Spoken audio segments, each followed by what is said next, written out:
મને એમ લાગે છે કે સરકાર પોતાની નિષ્ફળતા છુપાવે છે.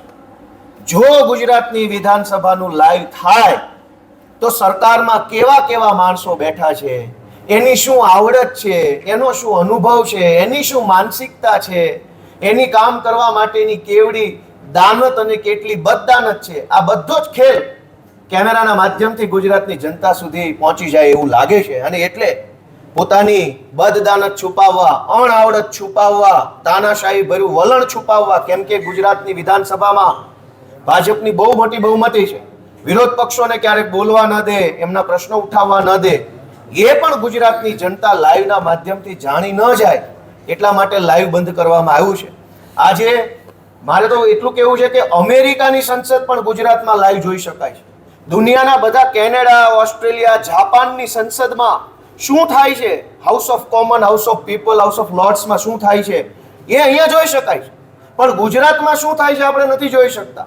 અમેરિકન સેનેટમાં શું થયું, કેનેડાની સેનેટમાં શું થયું, એ બધું જ લાઈવ જોવા મળશે.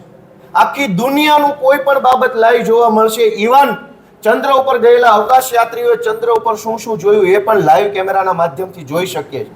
સરકાર રોકેટ છોડે, ઉપગ્રહ છોડે, સેટેલાઇટ છોડે, એ પણ આપણે લાઈવ જોઈ શકીએ છીએ. બસ આપણે મત આપીએ જે ધારાસભ્યને, એ ધારાસભ્ય શું કરે છે એ લાઈવ નહીં જોઈ શકાય. સેટેલાઇટ જોઈ શકશો, મંગળ જોઈ શકશો, કેનેડા જોઈ શકશો, સુપ્રીમ કોર્ટ, લોકસભા, બધું જ.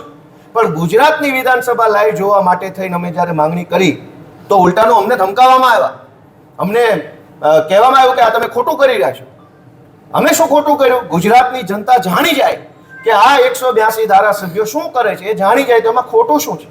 આજે અમે પૂરી જોમજસ્સા સાથે તાકાતથી આમ આદમી પાર્ટી વતી ગુજરાતની વિધાનસભા લાઈવ થાય એ મુદ્દો ઉઠાવ્યો છે. આશા રાખીએ કે ગુજરાતની વિધાનસભા આ સત્રથી જ વહેલી તકે લાઈવ ચાલુ થઈ જાય.